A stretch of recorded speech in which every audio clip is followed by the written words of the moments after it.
Part 17. Once the danger has passed, everyone but Suzuhiko, Saburo, and Jiro gather to discuss what the hell just happened. Everyone recounts what they were doing in the library, and everyone reports that they didn't notice anything amiss in the special collections room while they were there. Turns out the surviving twin is Yoru, who Nanamura tells could be depressed on her own time. He needs answers. Once the fire was out, no one was able to find any evidence of Asa's remains. Yoru reports that she and her sister were just reading a book one moment, and the next Asa suddenly caught flame. She fell onto the bookshelf and Yoru panicked, not knowing what to do. Nanamura asks what book Asa was reading when she went up, and Yoru replies it was The Sun Also Rises. Nanamura seems satisfied with the answer, and goes on to say that in such a short time, there's no way a body would burn that quickly. Kazuya wonders if maybe Asa slipped out while everyone was distracted by the firefighting, using the smoke for cover, but then he remembers that Polaris was watching over the library door the entire time, so that's impossible. Meanwhile, Yoru is shouting, "Why? Why? She was burning!" Part 18. Early in the morning of the 9th day,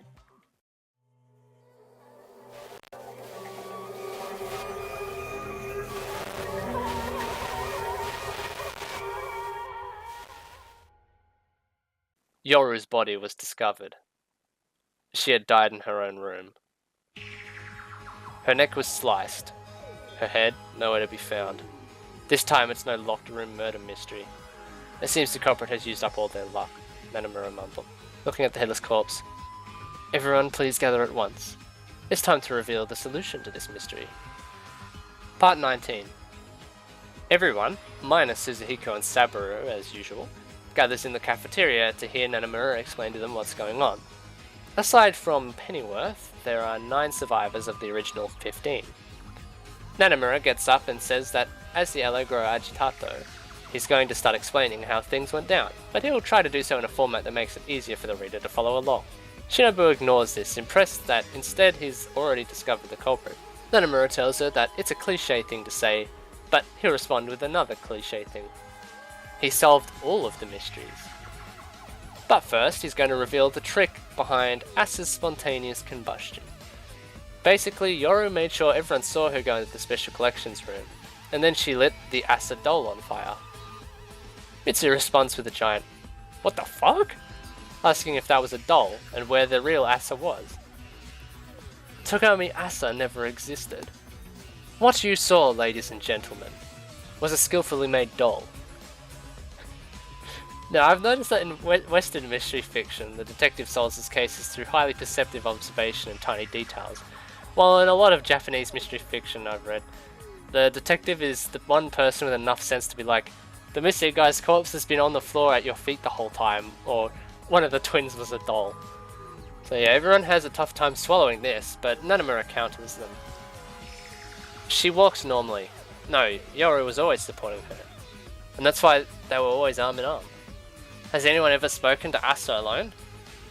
No, they haven't, because Asa would only say things that Yoru had pre-recorded, and since that they always talked at the same time, everyone assumed the twins would have similar voices, and no one noticed.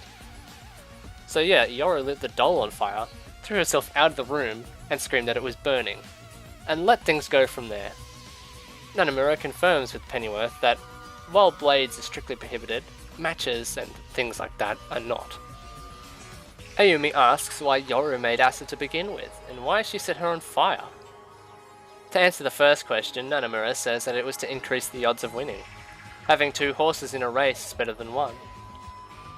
As to why she burned it, well, there was an attempt to gain the reliance. She was demonstrating an excellent idea. Aside from Takia, who remembers. So that's what she thought would get her to win. Everyone seems confused.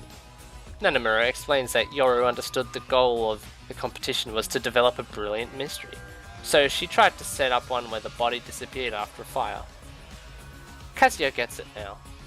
Wasuke's mysterious motor weapon and Ichiro's dying message didn't satisfy the family head, and Yusuke's and Asuka's suicides obviously involved the wire and couldn't be called brilliant ideas. So seeing that, Yoru decided to torch the fake sister she'd been concealing up until that point. Nanamura says that, while it was on the right track, the idea itself was third-rate, and therefore the family head remains unimpressed. Mitsuzo asks what the Reliance really is, and Nanamura snaps that his job is to solve the mystery, the Reliance, and what it means is their responsibility. Instead, Mitsuzo asks about who killed Yoru, and Nanamura says that it's the person committing the crime. Now it's time to get into the real meat of the conclusion. Part 20. Nanamura says that several people have died. There's only been 3 murders, Waisuke, Ichiro, and Yoru. I disagree and find that those suicides rather suspicious, but whatever. Since they're assuming that these were all committed by a single killer, the easiest way to find the culprit is to look at who doesn't have an alibi for all 3 instances. After going over each murder, there are 3 suspects. Can you guess who they are? That's right, Suzuhiko, Saburo, and Kazuya. Next, Nanamura asks Shinobu if Suzuhiko can take off someone's head with his bare hands. Shinobu answers that she has no idea. She's only ever seen him use bladed weapons. Kazuya doesn't know either, seeing that he's never seen Suzuhiko do his work. I'll answer that question directly. Suzuhiko is suddenly in the cafeteria, to Kazuya's shock. Nanamura scolds him, telling him that a suspect showing up at the very end is bad form. But, of course, Suzuhiko doesn't care. He answers the question by saying that he can only kill using blades, or that he only will kill using blades. He won't use anything else. What is it with serial killers in this universe and their undying loyalty to a single weapon type? Nanamura asks if Suzuhiko is the culprit, and he responds that the detective doesn't believe he is, does he? Nanamura says that Suzuhiko has no motive, his heart's not really in the competition, and so Suzuhiko counters that someone else might have hired him. Besides, he has no way of knowing if his testimony is truthful or not. Nanamura responds that he already knows who the culprit is, and he has proof in hand. Suzuhiko says in that case he'll head back to his room. He tells the others to enjoy their mystery conclusion and disappears as suddenly as he came. There's a long silence between that, and Nanamura finally breaks, explaining how to solve mysteries using logical thinking. But since he said before that he already knows who'd done it, and has proof, walking everyone through the logical steps would be a waste of time. Ayumi is uncharacteristically interested in the fact that Nanamura has already secured proof, leaning in to listen, and he tells her that it's all in a day's work for a famous detective. The time has come. In a moment, I will point out the culprit. The one responsible is you, Togami Kazuya. Part 21. As you might expect, this does not sit well with Kazuya. He yells at Nanamura, asking why he's naming him as the culprit. He has an alibi. Actually, Nanamura responds that he doesn't. For any of the 3 murders that took place, Kazuya points out that Suzuhiko and Saburo don't have motives for those 3 murders either, but Nanamura sadly shakes his head at him and asks Polaris to do the thing. She produces a video camera, and Nanamura presses play.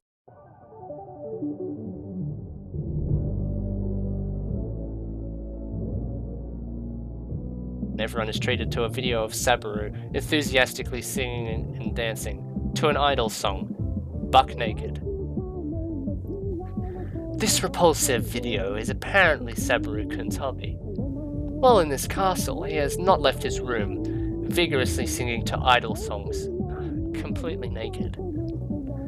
Just as Nanamura says, Saburo is dancing around, letting it all hang out, stopping occasionally to shove snacks in his face. Nanamura says that he doesn't normally like to speak badly of someone else's hobby, but this one is garbage. And I have to agree, that's pretty gross. He stops the video and says that he and Polaris watched all the recording footage from the duration of the time of the castle, at 10 times speed. I don't know how anyone could watch it at 10 times speed, but okay. Anyway, they found no evidence of editing at all. This means that Saburo has an alibi for the entirety of the competition, since he was too busy overexciting himself in the name of probably Mizuno's group to have time to kill anybody. Nanamura tells Kazuya that if he has a similar alibi, to please produce it. I finally realized. This detective was trying to frame me. He was trying to rip the name Togami Kazuya from me. He thought he'd beaten me. If I weren't in the castle, Nei-san would be all alone. Then one of our insane siblings would become heir and she'd be expelled from the family. If that happened, she'd be collected by Suzuhiko again. This wasn't a joke. I would definitely win first place, become successor to the Togami line. For Neisan's sake, I'd stake the Togami name on it. Kazuya fires back that Mitsuzo's and Takuya's alibi for Ichiro's murder is pretty weak, given that they're full brothers and are the only ones who could vouch for each other. Of course, they go on to point out that they have an alibi for Yoru's murder. They were discussing in the case with the cafeteria with Nanamura and Polaris. Pennyworth even brought them drinks, and the butler affirms this with a nod and an unreadable expression. Besides, Nanamura adds, Mitsuzo was the one who hired him. The only ones without alibis for all three murders are Kazuya and Suzuhiko. Next, Kazuya tries to bring up Ichiro's dying message, but Nanamura insists that he was trying to write Kazuya's name. Ichiro was injured and locked the door after his attacker fled in case they came back, and then fell to his knees as his injuries began to overtake him. He wrote the name of his attacker in his own blood, but when he died he fell forward and bled over the first character. Kazuya says that Ichiro very well could have been writing Takuya instead. The culprit could be Takuya. Takuya and Mitsuzo could be working together. Nanamura commends the speed at which Kazuya reaches that conclusion, but again he points out that they were the ones who hired him. A high-ranked detective. Why tie their own nooses like that? Because you're also in cahoots, Kazuya says. When Nanamura raises and quirks an eyebrow at this. He says that he works for money, doesn't he? And oh boy, Kazuya, you bet Nanamura will do anything for money. He could have been hired to finger the wrong guy as the culprit. Nanamura says that that's all well and good, but it doesn't make their alibi for Yoru's murder any less solid. Unless Kazuya thinks Pennyworth is in on it too. Kazuya argues that Mitsuzo and Takuya killed Wasuke and Ichiro. While Yoru's murder was someone else, Nanamura rolls his eyes and asks how many killers are in this castle. Besides, neither Mitsuzo nor Takuya have a motive. Kazuya screams that he doesn't have a motive either, but that's when Nanamura just kicks him. But you aren't a Togami, are you? Kazuya is staggered by Nanamura just bluntly saying the family's worst kept secret out loud. He tries to keep it together, saying that since that's the case, he has no reason to kill anyone, but Nanamura thinks otherwise. Oh no, Kazuya thought if he killed all the other competitors, he'd be crowned the heir. Internally, Kazuya wonders why Shinobu is not defending him. And not just her, but everyone is looking at him strangely. How can they just blindly believe this detective's lies? How have they been seeing him his whole time? What can he do to clear his name? Ah, the weapon. Kazuya brings up the fact that no one has solved the mystery of the weapon. He doesn't have any blades, and he's a child, so it's not like he could obtain them anyway. And to think that a small kid like him could overpower adults like Wasuke and Ichiro? Nanamura cuts him off that he'll show evidence more damning than that of a weapon. He calls Polaris over, and she brings him a big paper bag. Nanamura explains that, with Pennyworth's help, they were able to investigate Kazuya's room. There he found this. The detective stuck his hand in the bag. And then, what held inside was aloft. It was Yoru-san's head. There was a scream. It was Nei-chan. When Nanamura tossed the head onto the table, Nei-chan screamed at the top of her lungs, went into convulsions and collapsed. Shiro immediately rushed to tend to her, and Mitsuzo let out a girly scream and fell out of his chair. Takuya examined the head with interest, while Pennyworth and Jiro remained motionless. What was this? This was in my room? It's a lie. It's a lie. It's a lie. As I thought, Nanamura was laying a trap to frame me. Nanamura says that he and Pennyworth conducted the investigation together, so he can vouch that everything was on the up and up. Kazuya wonders if Pennyworth is in on the conspiracy too, but more than anyone values the sanctity of the air race. Or was it that Kazuya isn't a real Togami, so he doesn't care what happens to him? Is he going along with these lies just to wrap things up? Yet, if he starts to doubt people, it'll never end. He doesn't have time to doubt anyone else. Ayumi is disappointed that the imposter is the culprit. Takuya says it's a shame that this happening and averts his eyes.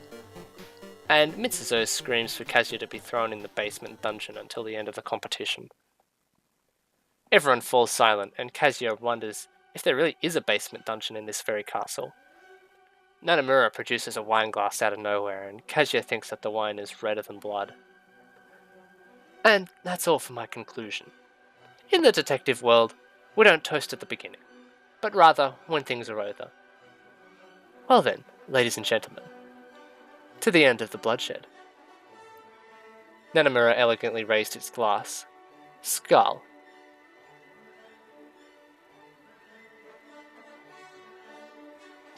Hope you enjoyed this chapter. What a chapter it was. Next time, we will be reading the summaries for Chapter 8 of Danganronpa Togami. The biggest worst incident in the history of the Togami family unreality volume. The sequel. Don't think this is over just yet. Oh yeah, there was a really cool discovery recently in kind of spoilers for Danganronpa 3. But in episode 11 of Despair Arc, we found a discovery. I was pretty shocked when I saw it, but in Despair Arc, we'll put pictures up on screen. But you could see that there's like it's literally just like an image of Prague next to the Vltava River, and it's like all on fire, and like on there's a bit that blows up. Now we're not sure what that could be quite exactly, but then it like zooms out and you can see Sonia in like a room with a whole heap of people here, and on the screen you can see up in the corner there's one panel which is of like Europe, and there's like you can see like Italy and all this sort of stuff, and you can see the Czech Republic just like up on top, and next to it is a picture of a satellite. Now, a bit of speculation that explosion could have either been damage caused by the first satellite crash, which is what we suspect, or it was the actual first satellite crash. And obviously the second satellite is the one that they're monitoring. Now, I'm not going to say...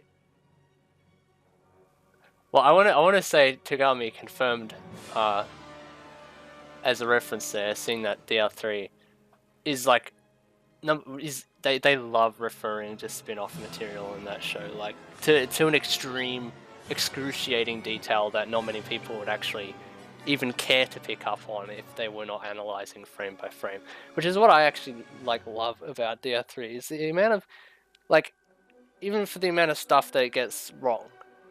As in, well, you as in like maybe pacing and all that. It gets right up good with proper fan service. Kadako was really right when he said DR3 was for fans, because like any fan that's like super hardcore and is the type of person to analyze things frame by frame just would really appreciate it. I know I'm gonna sound weird, but that's what I think anyway. But yeah, Togami confirmed, question mark? Also, I'd love to see this entire section done in like that comic climax style.